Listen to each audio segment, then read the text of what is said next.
اچھا جی، یہ جو اب ہم نے اگلی 2 آیتیں ہم نے ابھی جو جس کی ٹرانسلیشن لکھی ہے، اس میں بہت ہی 2 اہم مسائل بیان کیے گئے ہیں۔ پہلا مسئلہ جو ہے وہ گناہوں کے بارے میں ہے، جن کی تقسیم کیا ہے؟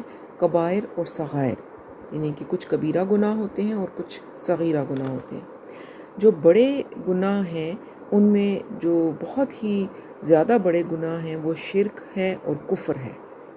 پھر اس کے علاوہ کبائر گناہ میں کیا آتا ہے؟ جو فرائض ہم ترک کر دیتے ہیں، جو چیزیں ہم پر فرض ہیں اور ہم وہ نہیں کرتے، وہ بھی کبیرہ گناہ ہو جاتے ہیں۔ اس کے علاوہ جو حرام چیزیں ہیں ان کا ارتکاب کرنا بھی کبیرہ گناہ میں شامل ہوتا ہے۔ تو اس طرح ہمیں پتہ چل سکتا ہے کہ کون کون سے گناہ جو ہیں وہ کبیرہ گناہ ہیں۔ اس کے علاوہ پھر جو چھوٹی چھوٹی کوتاہیاں انسان سے ہوتی رہتی ہیں اکثر، وہ عام طور پر صغیرہ گناہ کہلاتی ہیں۔ صغائر میں جو گناہ ہیں وہ نیکیوں کے ذریعے سے جو ہم نیکیاں کرتے ہیں ان سے وہ خود بخود بھی ختم ہوتے رہتے ہیں۔ کبائر گناہ جو ہیں وہ توبہ کے بغیر معاف نہیں ہوتے، لیکن جو صغیرہ گناہ ہیں وہ ہماری نیکیوں سے ختم ہوتے رہتے ہیں۔ جیسا کہ حدیث میں آتا ہے کہ اعضائے وضو کرتے ہوئے جب ہم اعضاء کو دھوتے ہیں تو ان اعضاء کے گناہ دھل جاتے ہیں۔ رسول اللہ صلی اللہ علیہ وسلم کا ارشاد ہے کہ جو شخص وضو کرتا ہے تو جب وہ کلی کرتا ہے اور ناک میں پانی ڈالتا ہے تو اس کے منہ اور ناک سے اس کے گناہ نکل جاتے ہیں۔ پھر جب وہ چہرہ دھوتا ہے تو اس کے چہرے اور اس کی آنکھوں سے اس کے گناہ نکل جاتے ہیں، صغیرہ گناہ۔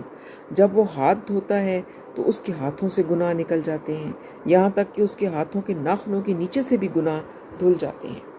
جب وہ سر کا مسح کرتا ہے تو اس کے سر اور کانوں سے گناہ جھڑ جاتے ہیں۔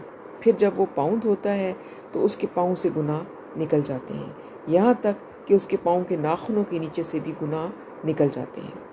پھر اس کا جب مسجد کی طرف چل کر جانا ہوتا ہے اور نماز پڑھنا ہوتا ہے وہ اس کی نیکیوں میں اضافے کا باعث بنتا ہے۔ تو یوں ہم نے دیکھا کہ صغیرہ گناہ جو ہیں، چھوٹے موٹے جو گناہ ہم سے ہوتے رہتے ہیں، وہ اللہ تعالیٰ مختلف ہماری نیکیوں کے ذریعے سے ان کو دھو دیتے ہیں یا ان کو مٹا دیتے ہیں۔ جیسے قرآن میں بھی آتا ہے ان الحسنات یذہبن السیئات، یعنی یقیناً نیکیاں برائیوں کو دور کر دیتی ہیں۔ سورۃ ہود کی آیت ہے۔ تو اس سے ہمیں پتہ چلتا ہے کہ یہ برائیاں جو ہیں یہ دھل جاتی ہیں، لیکن یہ صغیرہ گناہ ہوتے ہیں، کبیرہ نہیں ہوتے۔ کبائر جو ہوتے ہیں، کبیرہ گناہ، وہ توبہ کے بغیر معاف نہیں ہوتے۔ تو یہاں پر ایک چیز تو ہم نے دیکھا کہ یہ گناہوں سے ریلیٹڈ ایک جو مسئلہ ہے وہ یہاں پر آیا ہے۔ لیکن آج ہم اب دیکھیں، یعنی 2 طرح کے گناہوں کی تقسیم تو ہمیں پتہ چل گئی، تو لیکن ہم اپنے جب معاشرے میں یا سوسائٹی میں دیکھتے ہیں تو ہمیں یہ پتہ چلتا ہے کہ جو کبائر ہیں ان کی تو ہمیں فکر ہی کوئی نہیں ہوتی، اور صغیرہ گناہ کو ہم بڑا ہی اہم بنا لیتے ہیں۔ یعنی جو کبائر ہیں، مثلا سود کھانا، حرام خوری کرنا اور بہت سارے ایسے کبیرہ فرائض کا ترک کر دینا، ان کے اوپر تو ہم زیادہ بات نہیں کرتے۔ لیکن اگر چھوٹی چھوٹی باتیں ہوتی ہیں، جیسے کہ کسی نے شرعی داڑھی نہیں رکھی ہوئی، یا 5 ٹخنوں سے اوپر نہیں ہے، یا نماز پڑھتے ہوئے رفع یدین کیا ہے نہیں کیا، یا نماز پڑھتے ہوئے پاؤں ایسے نہیں رکھے، یوں نہیں کھڑے ہوئے، ان چھوٹی چھوٹی باتوں کو ہم بہت زیادہ اہمیت دینے لگ جاتے ہیں۔ تو ہمیں اصل میں تو کبائر کی طرف دیکھنا چاہیے کہ جو گناہ کبیرہ ہیں ان سے ہم بچیں، کیونکہ ان کی معافی کوئی نہیں ہے توبہ کے بغیر۔ چھوٹے چھوٹے گناہ تو اللہ تعالیٰ ویسے ہی معاف کر دیتے ہیں۔ اگر ہم اسی آیت میں ہی فرمایا کہ اگر تم کبیرہ سے بچتے رہو گے تو میں تمہارے چھوٹے گناہ تو ویسے ہی تمہیں معاف کر دوں گا۔ بہت سارے طریقے اللہ تعالیٰ نے نیکیوں کے ذریعے سے بھی گناہ جو ہیں وہ چھوٹے صغیرہ وہ ختم ہو جاتے ہیں۔ تو ایک تو یہ مسئلہ تھا۔ دوسرا مسئلہ جو ان آیتوں میں آ رہا ہے وہ ہے فضیلت کا۔ اللہ تعالیٰ نے تمام انسان جو ہیں وہ ایک جیسے نہیں بنائے۔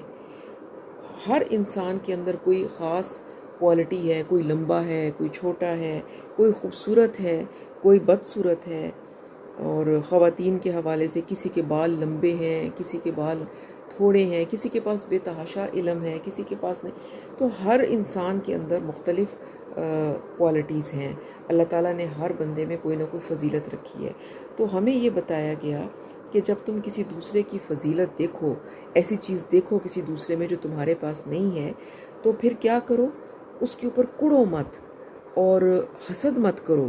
بٹوین دا لائنز، یعنی انڈر لائن بات یہی ہے کہ تم اس پہ حسد نہ کرو، بلکہ کیا کرو، صبر کرو اور شکر کرو اللہ تعالیٰ کا کہ جو کچھ اللہ نے تمہیں دیا ہے اس پر ہو سکتا ہے اللہ تعالیٰ نے تمہیں بھی اس کے مقابلے میں کہیں نہ کہیں کوئی فضیلت دے رکھی ہو، اور اللہ کے فضل کو کسی اور پہلو سے تلاش کرو کہ کوئی نہ کوئی چیز تو تم میں بھی ہوگی جو اس میں نہیں ہوگی۔ ایک بات یہ، دوسری یہ کہ پھر اللہ تعالیٰ آگے بھی ایک جگہ پر آتا ہے کہ اللہ تعالیٰ سے اس کا فضل مانگو، اللہ تعالیٰ سے دعا کرو کہ اللہ تعالیٰ آپ نے اس کو یہ دیا ہوا ہے تو مجھے بھی عطا فرمائے۔ تو یہ ایک اہم مسئلہ ہے، جب ہم لوگوں کو دیکھتے ہیں اس چیز کے ساتھ جو ہمارے پاس نہیں ہوتی تو پھر ہمارے اندر رشک اور حسد اور اس طرح کے جذبات جنم لینے لگتے ہیں، تو ان کی یہاں پر روک تھام کی گئی ہے۔ تو یہ دو بڑے اہم مسئلے ہیں جو ان دو آیتوں میں ڈسکس ہوئے ہیں۔ تو ہم آیتیں پڑھ لیتے ہیں۔ ہاں جی، ان تجتنبوا کبائر ما تنہون عنہ، اگر تم اجتناب کرتے رہو ان بڑے بڑے گناہوں سے جن سے کہ تمہیں روکا گیا ہے، نکفر عنکم سیئاتکم، تو ہم تمہاری چھوٹی برائیوں کو تم سے دور کرتے رہیں گے، یعنی کہ ہم تمہیں ان سے پاک صاف کر دیں گے۔ تم جو بھی نیک کام کرو گے ان کے حوالے سے تمہاری جو سیئات ہیں، جو تمہاری صغیرہ گناہ ہیں، وہ خود بخود دھلتے رہیں گے، جیسے ابھی میں نے آپ کو اوپر بتایا وضو کا۔ اسی طرح سے اور بھی کئی طریقے ہیں جس طرح اللہ تعالیٰ جو ہیں وہ گناہ معاف کر دیتے ہیں۔ پھر کیا ہے، وَنُدْخِلْكُمْ مُدْخَلًا كَرِيمًا، اور ہم تمہیں داخل کریں گے بہت باعزت جگہ پر۔ یعنی یہ اللہ تعالیٰ نے ایک انسینٹیو دیا کہ ایک تو تمہارے صغیرہ گناہ معاف ہو جائیں گے اور ہم تمہیں بہت عزت کے مقام میں داخل کریں گے۔ وَلَا تَتَمَنَّوْا، اور تمنا نہ کیا کرو، ما فضل اللہ بہ بعضکم علی بعض، اس چیز کی جس کے ذریعے سے اللہ نے تم میں سے بعض کو بعض پر فضیلت دی ہے۔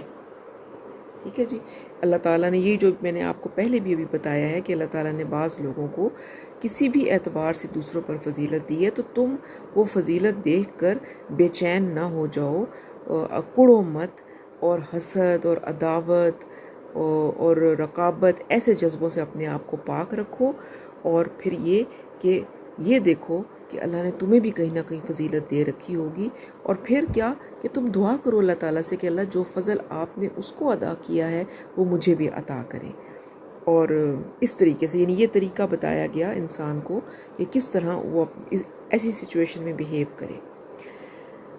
آگے فرمایا، لِلرِّجَالِ نَصِیبٌ مِّمَّا اکْتَسَبُوا، مردوں کے لیے حصہ ہے اس میں جو وہ کمائیں گے، وَلِلنِّسَاءِ نَصِیبٌ مِّمَّا اکْتَسَبْنَا، اور عورتوں کے لیے حصہ ہے اس میں جو وہ کمائیں گی۔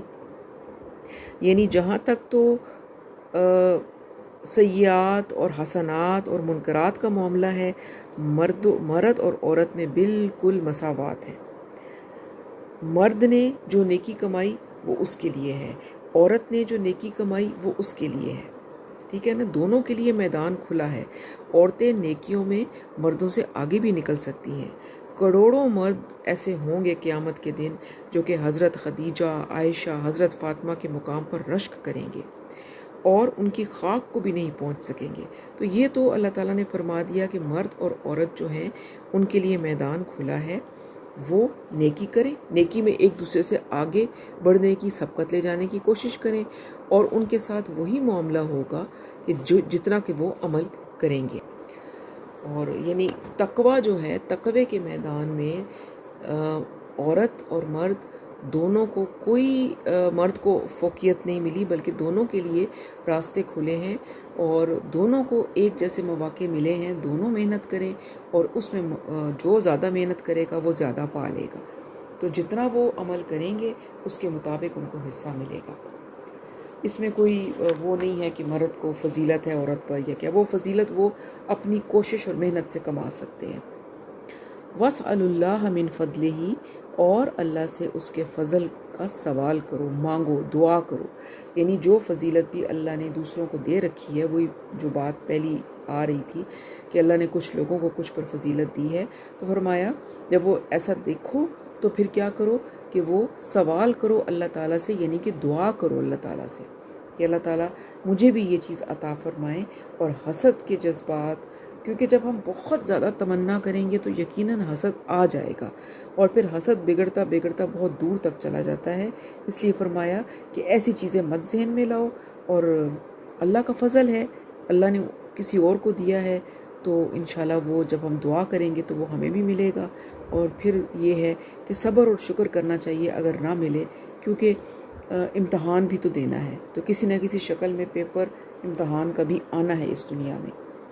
ان اللہ کان بکل شیء علیما، یقیناً اللہ تعالیٰ ہر چیز کا علم رکھنے والا ہے، اس کو ہر چیز کے بارے میں معلوم ہے۔ یہاں پہ کیوں کہا گیا کہ اللہ نیتیں بھی جانتا ہے، کون کس نیت سے کیا کام کر رہا ہے۔ بظاہر تو ہم تو ظاہر دیکھیں گے، لیکن اللہ تعالیٰ ہر چیز جانتے ہیں۔ اللہ جانتے ہیں کہ اس کام کے پیچھے اس بندے کی نیت کیا ہے، اچھی ہے یا بری ہے، وہ اللہ جانتے ہیں، اور اللہ تعالیٰ فیصلے بھی نیتوں پر کریں گے۔ وَلِكُلٍّ جَعَلْنَا مَوَالِيَ مِمَّا تَرَكَ الْوَالِدَانِ وَالْأَقْرَبُونَ، اور ہر ایک کے لیے ہم نے وارث مقرر کر دیے ہیں جو بھی والدین اور رشتہ دار ترکہ چھوڑ جائیں۔ اب یہاں پھر قانون وراثت کی اہمیت کو دکھایا گیا ہے، اور آخر میں ایک مرتبہ پھر اس کا ذکر کیا گیا ہے۔ ابھی پیچھے آپ قانون وراثت کا ڈیٹیل میں پڑھ کے آئے ہیں، اور ابھی پھر اس کا ذکر آیا کہ ہم نے، اللہ تعالیٰ فرماتے ہیں کہ ہم نے یہ جو وارث ہیں وہ ہم نے مقرر کر دیے ہیں۔ وَالَّذِينَ عَقَدَتْ أَيْمَانُكُمْ فَآتُوهُمْ نَصِيبَهُمْ، اور جن کے ساتھ تمہارے عہد و پیمان ہوں تو ان کو ان کا حصہ دے دو۔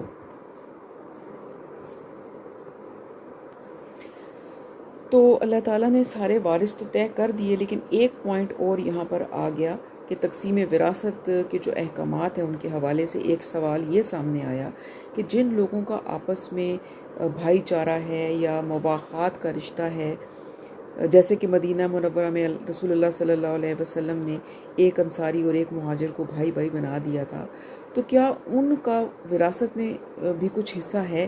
یعنی جہاں پر یہ اس طرح کے رشتے ہوں تو کیا ان کا بھی کوئی وراثت میں حصہ ہے؟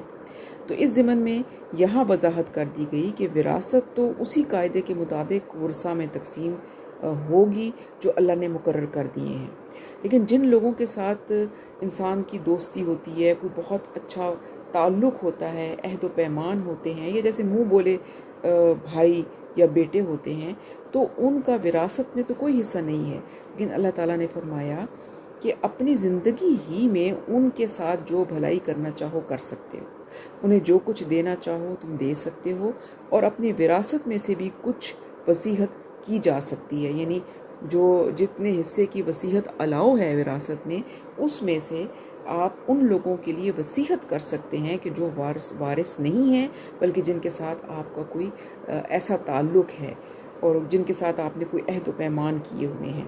تو یہاں پر یہ ایک پوائنٹ تھا جو اللہ تعالیٰ نے اب کلیئر کر دیا کہ وراثت جو ہے وہ تو اللہ نے مقرر کر دیا وارث کے حصے، لیکن کچھ حصہ بندے کو اللہ نے اجازت دے دی کہ وہ اپنی وراثت میں سے ایک خاص حصہ جو ہے وہ وصیت کر سکتا ہے، اور وصیت انہی کو کی جا سکتی ہے جو وارث نہیں ہیں، جن کے حصے پہلے سے مقرر نہیں ہیں۔ ان اللہ کان علی کل شیء شہیدا، یقیناً اللہ تعالیٰ ہر چیز پر گواہ ہے، اللہ تعالیٰ کو ہر چیز کا علم ہے۔ سبحانک اللہم و بحمدک، نشہد ان لا الہ الا انت، نستغفرک و نتوب الیک۔ السلام علیکم ورحمۃ اللہ وبرکاتہ۔